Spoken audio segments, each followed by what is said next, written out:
అగ్రిగోల్డ్ భూముల కేసులో కీలక పరిణామం చోటు చేసుకుంది. ఉదయం నుంచి కూడా మాజీ మంత్రి జోగి రమేష్ ఇంట్లో ఏసీబీ అధికారులు సోదాలు నిర్వహిస్తున్నారు. అయితే తాజాగా జోగి రమేష్ కుమారుడు జోగి రాజును అరెస్ట్ చేశారు ఏసీబీ అధికారులు. రాజీవ్ను అదుపులోకి తీసుకున్నారు. ప్రస్తుతానికి ఇబ్రహీంపట్నంలోని జోగి రమేష్ ఇంట్లో ఉదయం నుంచి కూడా సోదాలు నిర్వహిస్తున్నారు. 15 మంది అధికారులు సోదాలో పాల్గొన్నారు.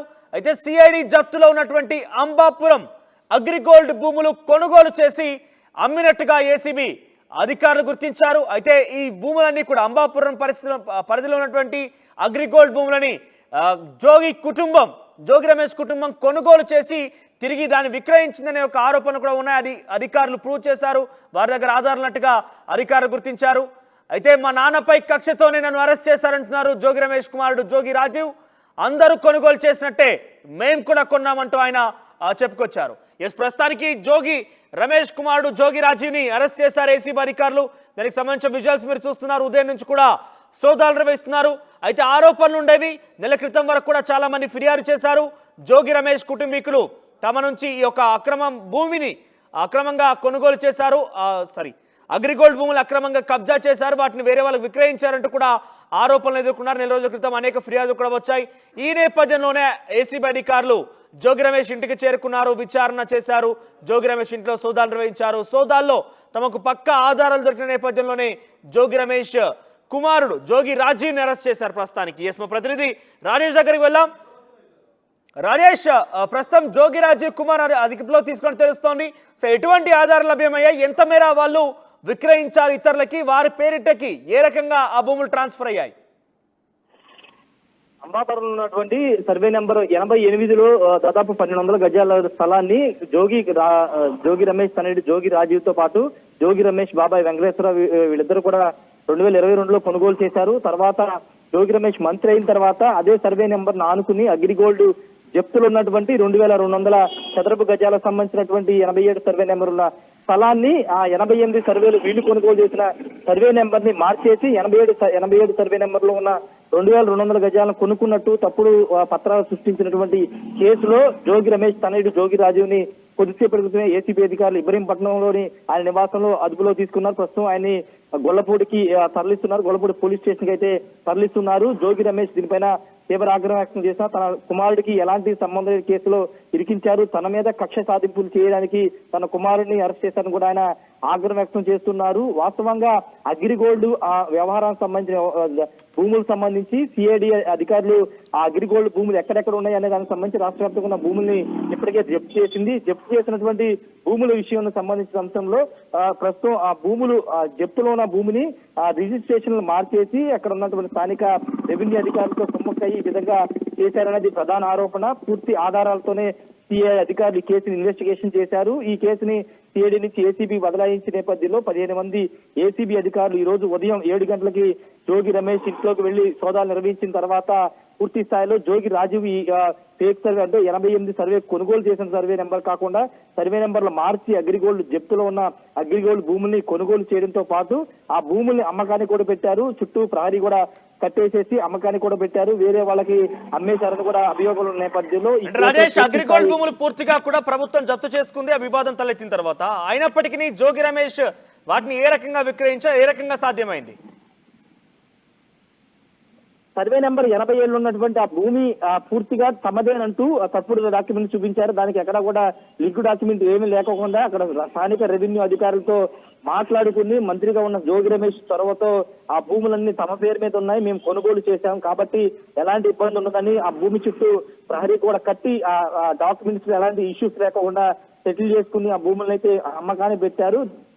మంది విజయవాడ భవానీపురానికి సంబంధించినటువంటి వైసీపీ కార్పొరేటర్ సంబంధించినటువంటి బంధువుల చేత ఆ భూమిని కూడా కొనుగోలు చేయించినట్లు సిఐడి అధికారులు నిర్ధారించుకున్నారు. దానికి సంబంధించిన ఆధారాలు కూడా సేకరించిన తర్వాతే ప్రస్తుతం ఈ కేసులో సిఐడి అధికారులు ముందుకెళ్తున్నారు. సిఐడితో పాటు ఏసీబీ అధికారులు కూడా ముందుకెళ్తున్న పరిస్థితి ఉంది. దానిలో భాగంగానే పూర్తి ఆధారాలు సేకరించిన తర్వాతే జోగి రాజీవ్ని అయితే ప్రస్తుతానికి అదుపులో తీసుకున్నారు. ఆ జోగి రమేష్ బాబాయ్ వెంకటేశ్వర పాత్ర కూడా ఉంది. వాళ్లే A1 A2 గా ఉన్నారని కూడా తెలుస్తుంది. కుటుంబ సభ్యులు ప్రధాన నిందితులుగా ఉన్న నేపథ్యంలో వాళ్ళలో ఉన్నటువంటి ఏ1 ఇంకా నిర్ధారించలేదు, కానీ ప్రధాన సూత్రధారు జోగి రాజీవ్ అనే పోలీసులు కానీ అదే ఏసీబీ అధికారులు కూడా నిర్ధారించిన తర్వాత ప్రస్తుతాన్ని అదుపులో తీసుకుని ప్రస్తుతం పోలీస్ స్టేషన్ తరలించారు. తర్వాత ఏదైనా కోర్టులో ప్రొడ్యూస్ చేస్తారు లేదా ఇంకా చూడాల్సి ఉంది. మనోజ్. రైట్ రాజేష్. సో మొత్తం మీద జోగి రమేష్ కుటుంబం అగ్రిగోల్డ్ భూములు తమ భూములుగా క్లెయిమ్ చేసేటువంటి లింక్ డాక్యుమెంట్స్ లేకపోయినా కూడా వేరే వాళ్ళకి విక్రయించారు. ఈ ఆరోపణల విషయంలోనే ఈ రోజు ఉదయం నుంచి ఏసీబీ సోదాలు నిర్వహిస్తోంది జోగి రమేష్ ఇంట్లో. జోగి రమేష్ కుమారుడు జోగి రాజీవ్ అదుపులోకి తీసుకున్నారు.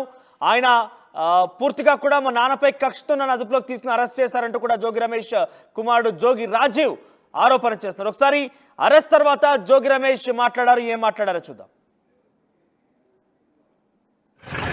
అంచెలంచెలుగా ఎదిగాడు, ఒక బలహీన వర్గాల వాడు, ఒక గౌడ కులస్తుడు. ఎదిగితే హర్షించాల్సింది పోయి మీరు మా మీద కక్ష కట్టి మమ్మల్ని జైలు పాలు చేస్తే మీరు ఆనందం పొందుతారు. ఏంటి దుర్మార్గం? నిజంగా తప్పు చేసుంటే, నిజంగా మా కుమారుడు తప్పు చేసుంటే శిక్షించిన అదొక ఆనందం. కానీ ఏమీ తెలియకుండా ఈ విధంగా చేయటం ధర్మం కాదు, మీకు న్యాయం కాదు. ప్రజలు చూస్తా ఉన్నారు. అంచెలంచెలుగా ఎదిగాడు, ఒక బలహీన వర్గాల వాడు, ఒక గౌడ కులస్తుడు. ఎదిగితే హర్షించాల్సింది పోయి మీరు మా మీద కక్ష కట్టి మమ్మల్ని జైలు పాలు చేస్తే మీరు ఆనందం పొందుతారు. ఏంటి దుర్మార్గం? నిజంగా తప్పు చేసుంటే, నిజంగా మా కుమారుడు తప్పు చేసుంటే శిక్షించిన అదొక ఆనందం. కానీ ఏమీ తెలియకుండా ఈ విధంగా చేయటం ధర్మం కాదు, మీకు న్యాయం కాదు. ప్రజలు చూస్తా ఉన్నారు.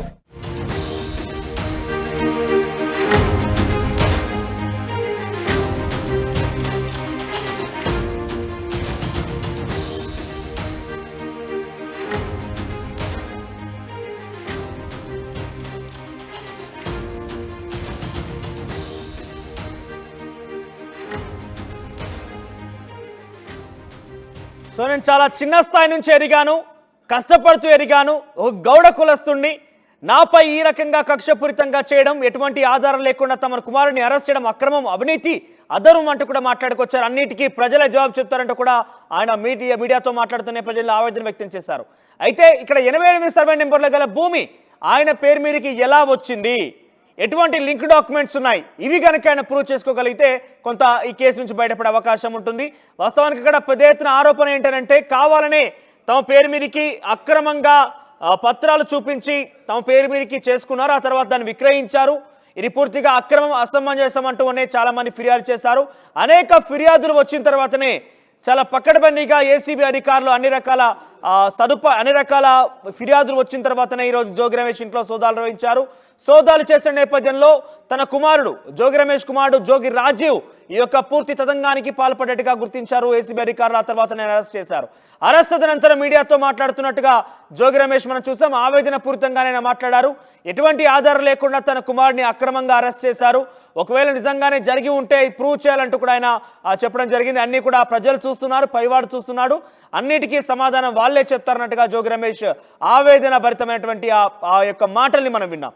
సో రాజీవ్ని ఏ రకంగా అరెస్ట్ చేశారు పోలీసు, రాజీవ్ దగ్గర నుంచి ఎటువంటి ఆధారాలు సేకరించబోతున్నారు, 88 సర్వే నెంబర్ గల భూమిని ఆ రాజీవ్ పేరు మీదకి ఎలా వచ్చింది, రాజీవ్ ఎవరికి విక్రయించాడు, ప్రస్తుతం ఆ ల్యాండ్లో మీరు చూస్తున్న ఆర్టీవీ స్క్రీన్ పైన అదే 88 సర్వే నెంబర్ గల ఆ భూమి ఫస్ట్ బాక్స్లో మీకు కనబడుతోంది. 88 సర్వే నెంబర్ గల భూమి అగ్రిగోల్డ్ వివాదంలో ప్రభుత్వం జప్తు చేసుకున్న భూమి ఇది. ఆ తర్వాత ఈ భూమి తమదేనంటూ అటు జోగి రమేష్ కుటుంబీకులు ఈ భూమిని వారి పేరు మీద తప్పుడు ఆధారాలు సమర్పించి తప్పుడు డాక్యుమెంట్లతో వారి పేరు మీదకి మార్చుకున్నారు. సో చుట్టూ ప్రహారీ వేశారు. ఆ తర్వాత అమ్మకానికి పెట్టడం జరిగింది, ఒకరికి విక్రయించారు కూడా.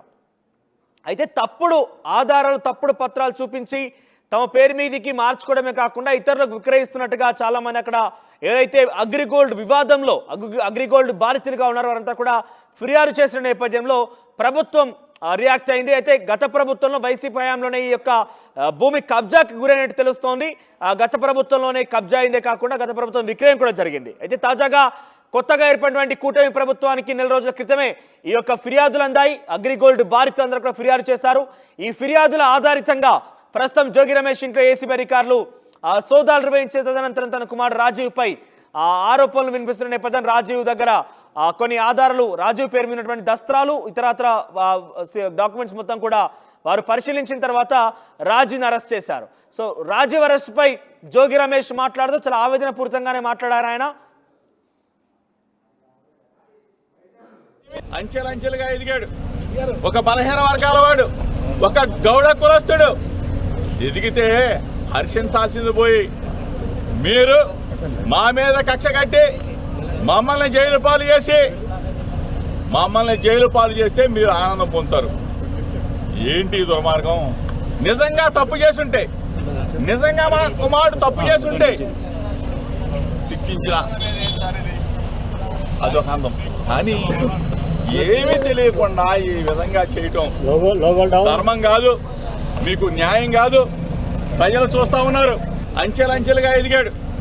ఒక బలహీన వర్గాల వాడు, ఒక గౌడ కులస్తుడు ఎదిగితే హర్షించాల్సింది పోయి మీరు మా మీద కక్ష కట్టి మమ్మల్ని జైలు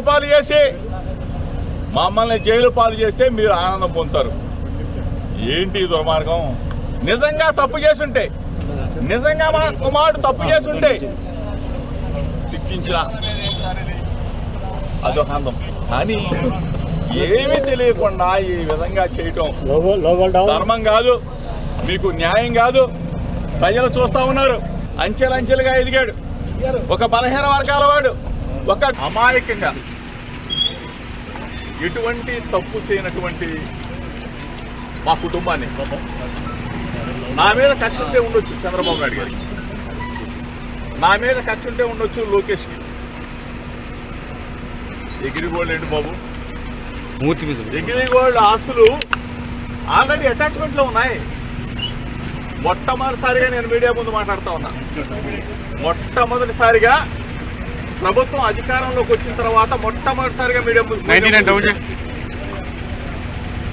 ప్రభుత్వం ఏదైనా మంచి చేస్తే మంచి చెప్తామని చెప్పి అనుకున్నాం. కానీ ఈరోజు అగ్రిగోల్డ్ భూములు ఏంటి? ఆల్రెడీ అటాచ్మెంట్లో ఉన్న భూముల్ని ఎవరన్నా కొంటారా? అటాచ్మెంట్లో ఉన్న భూములు, అది కూడా 2300 గజాల భూమి. ఆ 2300 గజాల భూమిని ఈనాడు పేపర్లో పబ్లిష్ చేసిన తర్వాత మా బాబాయ్ గారు, నా కుమారుడు ఏ విధంగా అయితే మనం కొనుగోలు చేస్తామో అట్లానే కొనుగోలు చేసి రిజిస్ట్రేషన్ చేసుకున్న తర్వాత అది మళ్ళా వేరే వాళ్ళకి అమ్మటం జరిగింది. అంటే ఏ విధంగా అయితే మనం భూమి కొని అమ్ముతామో అట్లానే అది వాళ్ళు మా దగ్గర నుంచి కొనేటప్పుడు కూడా ఈనాడు పేపర్లోనే పబ్లిష్ చేయించుకొని, సర్వే చేయించుకొని, అధికారులు ఇచ్చిన రిపోర్ట్ ఆధారంగా సబ్ రిజిస్ట్రార్ గారు రిజిస్ట్రేషన్ చేసి వాళ్ళకి అప్పచెప్తే ఎంతకన్నా దుర్మార్గం ఎక్కడన్నా ఉంటుందో చంద్రబాబు నాయుడు గారు? దయచేసి నేను మిమ్మల్ని అడుగుతా ఉన్నా, నా మీద కక్ష ఉంటే నా మీద తీర్చుకోండి. అంటే అభం శుభం తెలియని నా కుమారుడి మీద, అమెరికాలో చదివి వచ్చాడు, ఎంఏ చేశాడు, డిలాయిట్లో జాబ్ చేస్తున్నా నా కుమారుడి మీద మీరు తీసుకునే కార్యక్రమం చేయటం న్యాయమేనా? మీకు ధర్మమేనా అని అడుగుతా ఉన్నా. దయచేసి ఆలోచన చేసుకుని అడుగుతా ఉన్నా. ప్రభుత్వాలు వస్తూ ఉంటాయి, పోతూ ఉంటాయి. మీరు అధికారంలో ఉన్నారు. దయచేసి ఒకసారి ఆలోచన చేసుకోండి. మేము అధికారంలో ఉన్నప్పుడు మీ మీదకి దాడికి రాలా. దయచేసి మీరు ఆ మైండ్లో కానీ ఆ ఆలోచన కానీ ఉంటే తీసేసుకోండి. ఆనాటి ముఖ్యమంత్రి జగన్మోహన్ రెడ్డి గారి మీద అయ్యన్న పాత్రుడు గారు చేసిన విమర్శల్ని, నానా బూతులు తిట్టిన తర్వాత మీ ఇంటికి వచ్చి ఒక పెద్ద మనిషికి నిరసన తెలియజేయడానికి వచ్చాను తప్ప మీకు చెప్తే ఈ వ్యవస్థను మారుస్తారేమో, 40 సంవత్సరాల చరిత్ర ఉన్న రాజకీయ అనుభవం ఉన్న చంద్రబాబు నాయుడు గారు ఒక మంచి చేస్తారేమో, ఒక మంచి ఉద్దేశంతో రాజకీయాలను తీసుకొస్తారేమో అని చెప్పేసి మేము ఆలోచన చేశాం. కానీ దయచేసి ఇటువంటి మార్గాలకి ఒడి కట్టవద్దు చంద్రబాబు నాయుడు గారు.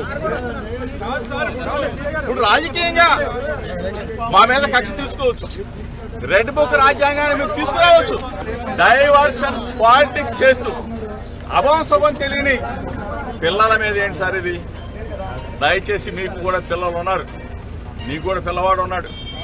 మీ ఇంటికి మా ఇల్లు ఎంత దూరమో మా ఇంటికి మీరు దయచేసి తెలుగుదేశం పార్టీ యావత్తుకు చెప్తా ఉన్నా, ఒక బలహీన వర్గాల వ్యక్తి జోగి రమేష్ కృష్ణా జిల్లాలో అంచెలంచెలుగా ఎదిగాడు. ఒక బలహీన వర్గాల వాడు, ఒక గౌడ కులస్తుడు ఎదిగితే హర్షించాల్సింది పోయి మీరు మా మీద కక్ష కట్టి మమ్మల్ని జైలు పాలు చేస్తే మీరు ఆనందం పొందుతారు. ఏంటి దుర్మార్గం? నిజంగా తప్పు చేసుంటే, నిజంగా మా కుమారుడు తప్పు చేసుంటే శిక్షించిన అదొక ఆనందం. కానీ ఏమీ తెలియకుండా ఈ విధంగా చేయటం ధర్మం కాదు, మీకు న్యాయం కాదు. ప్రజలు చూస్తా ఉన్నారు. ప్రజాస్వామ్యవాదులారా ఒక్కసారి ఆలోచన చేసుకోండి. నేను వస్తా విజయవాడ నడిబొట్లో ఎక్కడైనా సరే రమ్మని చెప్పి అడుగుతా ఉన్నా. ఆంధ్రజ్యోతి రాధాకృష్ణ గారు ఎన్నిసార్లు రాస్తారండి? ఎన్ని మీరు కథలు రాస్తారండి? జోగి రమేష్ మీద ఎన్ని కథలు రాస్తారండి? ఎన్ని వ్యాసాలు రాస్తారు సార్? ఈనాడు రామోజీరావు గారు లేరు పాపం, అయినా కానీ ఈనాడు పత్రిక పుంకాలుగా రాస్తాను జోగి రమేష్ మీద. నిన్న ఎవడొక వచ్చింది సెంట్రల్ బ్యాంకులో అంట, నేను హవాను చెప్తా ఉన్నా. సెంట్రల్ బ్యాంకులో అంటే జోగి రమేష్ అంట ఎంఆర్ఓలను మారుస్తున్నా అంట, జోగి రమేష్ అంట సిఐలు మారుస్తా ఉన్నా అంట, జోగి రమేష్ అంట బూడి మీద పెద్ద. అసలు ప్రభుత్వం మీదా మాదా?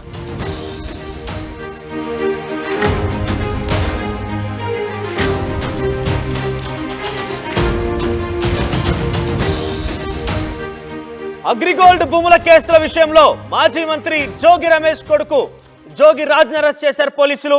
సర్వే నెంబర్ 88లో అంబాపురం దగ్గర ఉన్నటువంటి సర్వే నెంబర్ 88లో గల 2300 గజాల భూమిని అక్రమంగా తమ పేరుపై మరలించుకోవడం, ఆ తర్వాత మరొకరికి విక్రయించడం అనే ఒక ఆరోపణలు ఫిర్యాదుల నడుమ ఈరోజు ఉదయం నుంచి ఏసీబీ అధికారులు జోగి రమేష్ ఇంట్లో సోదాలు నిర్వహించారు. జోగి రమేష్ కుమారుడు జోగి రాజ్ని అరెస్ట్ చేశారు. రాజీవ్ని అరెస్ట్ చేస్తున్న నేపథ్యంలో మా నాన్నపై కక్షతో నాపై అరెస్ట్ చేస్తున్నారంటూ కూడా రాజీవ్ మాట్లాడడం జరిగింది. ఆ తర్వాత మీడియాతో మాట్లాడుతున్న క్రమంలో జోగి రమేష్ కూడా కక్షపూరితంగానే ఏ రకంగా ఇతరులు భూములు కొనుగోలు చేస్తే ఆ రకంగానే మేము కూడా కొనుగోలు చేశాము, ఆ తర్వాత మేము విక్రయించామన్నట్టుగా జోగి రమేష్ మాట్లాడుకొచ్చారు.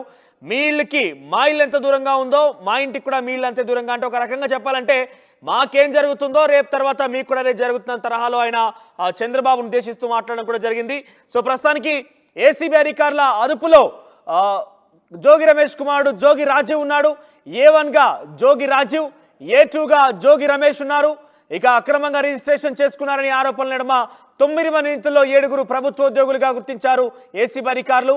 విజయవాడ అంబాపురం భూములకు సంబంధించిన విషయంలో సర్వే నెంబర్ 88లో గల 2300 గజాల భూమిని ఆయన అక్రమంగా తన పేరుపై చేసుకోవడమే కాకుండా దాన్ని వేరేతీరులకు విక్రయించడం కూడా జరిగింది. మొత్తం మీద ఈ కేసులో 9 మంది నిందితులు ఉన్నారు. దాంట్లో 7 ప్రభుత్వ ఉద్యోగులుగా గుర్తించారు ఏసీబీ అధికారులు. ఇద్దరిలో ఒకటి జోగి రాజీవ్, మరొకటి జోగి రమేష్. A1గా జోగి రాజీవ్, A2గా జోగి రమేష్ ఉన్నారు.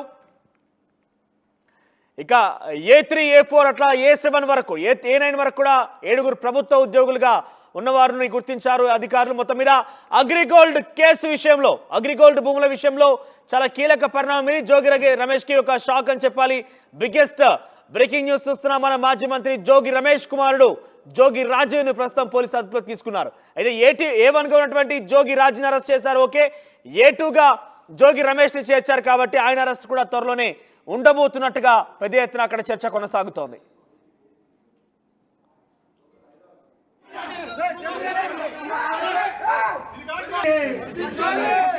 చంద్రబాబు దమన నీతి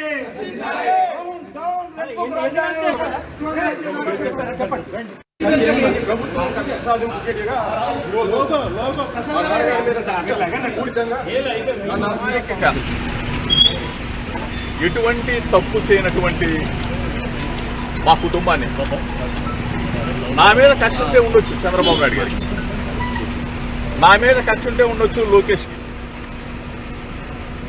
ఎగిరిగోల్డ్ ఏంటి బాబు, ఎగిరిగోల్డ్ ఆస్తులు ఆల్రెడీ అటాచ్మెంట్లో ఉన్నాయి. మొట్టమొదటిసారిగా నేను మీడియా ముందు మాట్లాడుతూ ఉన్నా. మొట్టమొదటిసారిగా ప్రభుత్వం అధికారంలోకి వచ్చిన తర్వాత మొట్టమొదటిసారిగా మీడియా ముందు ప్రభుత్వం ఏదైనా మంచి చేస్తే మంచి చెప్తామని చెప్పి అనుకున్నాం. కానీ ఈరోజు ఎగ్రిగోల్డ్ భూములు ఏంటి, ఆల్రెడీ అటాచ్మెంట్లో ఉన్న భూముల్ని ఎవరన్నా కొంటారా? అటాచ్మెంట్లో ఉన్న భూములు అది కూడా 2300 గజాల భూమి. ఆ 2300 గజాల భూమిని ఈనాడు పేపర్లో పబ్లిష్ చేసిన తర్వాత మా బాబాయ్ గారు, నా కుమారుడు ఏ విధంగా అయితే మనం కొనుగోలు చేస్తామో అట్లానే కొనుగోలు చేసి రిజిస్ట్రేషన్ చేసుకున్న తర్వాత అది మళ్ళా వేరే వాళ్ళకి అమ్మటం జరిగింది. అంటే ఏ విధంగా అయితే మనం భూమి కొని అమ్ముతామో అట్లానే అది వాళ్ళు మా దగ్గర నుంచి కొనేటప్పుడు కూడా ఈనాడు పేపర్లోనే పబ్లిష్ చేయించుకొని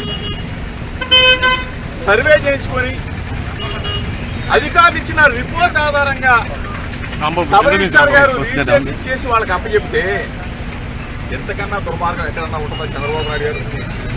దయచేసి నేను మిమ్మల్ని అడుగుతా ఉన్నా, నా మీద కక్ష ఉంటే నా మీద తీర్చుకోండి. అంటే అభం శుభం తెలియని నా కుమారుడి మీద అమెరికాలో చదివి వచ్చాడు, ఎంఏ చేశాడు, డిలాయిట్లో జాబ్ చేస్తున్నా నా కుమారుడి మీద మీరు తీసుకునే కార్యక్రమం చేయటం న్యాయమేనా, మీకు ధర్మమేనా అని అడుగుతా ఉన్నా. దయచేసి ఆలోచన చేసుకుని అడుగుతా ఉన్నా. ప్రభుత్వాలు వస్తూ ఉంటాయి, పోతా ఉంటాయి. మీరు అధికారంలో ఉన్నారు, దయచేసి ఒకసారి ఆలోచన చేసుకోండి. మేము అధికారంలో ఉన్నప్పుడు మీ మీద దాడికి రాలా. దయచేసి మీరు ఆ మైండ్లో కానీ ఆ ఆలోచన కానీ ఉంటే తీసేసుకోండి. ఆనాటి ముఖ్యమంత్రి జగన్మోహన్ రెడ్డి గారి మీద అయ్యన్న పాత్రుడు గారు చేసిన విమర్శల్ని నానా బూతులు తిట్టిన తర్వాత మీ ఇంటికి వచ్చి ఒక పెద్ద మనిషికి నిరసన తెలియజేయడానికి వచ్చాను తప్ప మీకు చెప్తే ఈ వ్యవస్థను మారుస్తారేమో. 40 సంవత్సరాల చరిత్ర ఉన్న రాజకీయ అనుభవం ఉన్న చంద్రబాబు నాయుడు గారు ఒక మంచి చేస్తారేమో, ఒక మంచి ఉద్దేశంతో రాజకీయాలను తీసుకొస్తారేమో అని చెప్పేసి మేము ఆలోచన చేశాం. కానీ దయచేసి ఇటువంటి మార్గాలకి ఒడి కట్టవద్దు చంద్రబాబు నాయుడు గారు. ఇప్పుడు రాజకీయంగా మా మీద కక్ష తీసుకోవచ్చు, రెడ్ బుక్ రాజ్యాంగాన్ని మీరు తీసుకురావచ్చు. డైవర్షన్ పాలిటిక్స్ చేస్తూ అభం శుభం తెలియని పిల్లల మీద ఏంటి సార్ ఇది? దయచేసి మీకు కూడా పిల్లలు ఉన్నారు, మీకు కూడా పిల్లవాడు ఉన్నాడు. మీ ఇంటికి మా ఇల్లు ఎంత దూరమో మా ఇంటికి మీరు దయచేసి తెలుగుదేశం పార్టీ యావత్తుకు చెప్తా ఉన్నా, ఒక బలహీన వర్గాల వ్యక్తి జోగి రమేష్ కృష్ణా జిల్లాలో అంచెలంచెలుగా ఎదిగాడు. ఒక బలహీన వర్గాల వాడు, ఒక గౌడ కులస్తుడు ఎదిగితే హర్షించాల్సింది పోయి మీరు మా మీద కక్ష కట్టి మమ్మల్ని జైలు పాలు చేస్తే మీరు ఆనందం పొందుతారు. ఏంటి దుర్మార్గం? నిజంగా తప్పు చేసుంటే, నిజంగా మా కుమారుడు తప్పు చేసుంటే